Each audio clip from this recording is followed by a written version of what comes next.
Thank you, Madam Chairwoman. The meeting will come to order.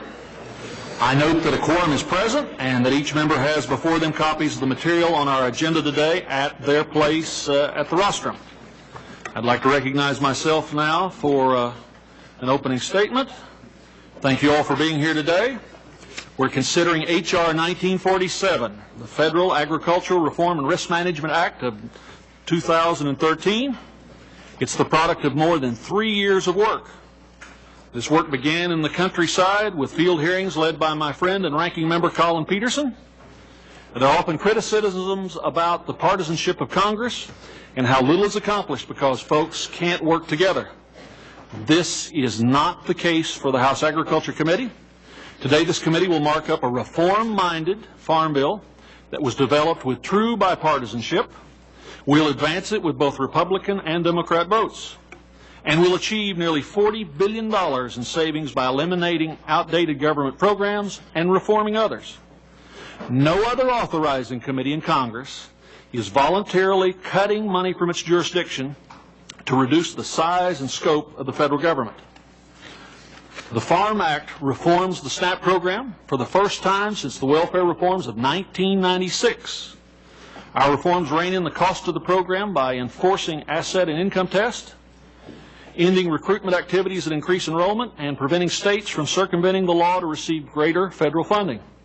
We tighten restrictions to prevent lottery winners and traditional college students from participating in the program. We also reform farm programs. We eliminate direct payments, which were paid to farmers regardless of market conditions, and many times to farmers who were no longer farming.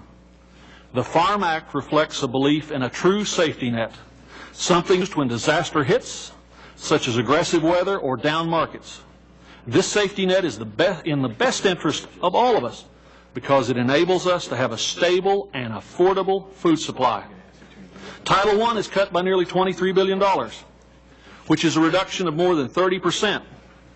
This cut is made while still providing producers a new kind of safety net that allows them risk management choices. I've said many times that policy must work for all commodities in all regions.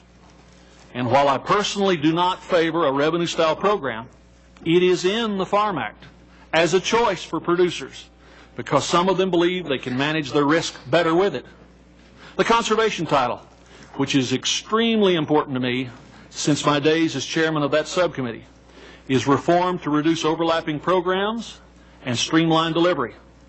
Conservation programs have grown in number and in complication, which often confused producers. We responded by eliminating or consolidating duplicate programs. The Farm Act eliminates 10 different programs which save more than $6 billion. We continue to focus on working lands programs instead of set-aside programs. We do not cut 1 penny from EQIP. Beyond the reforms, I'm also proud of the investments we're making in this bill. Our farmers continuously tell us that crop insurance is the backbone of the farm safety net.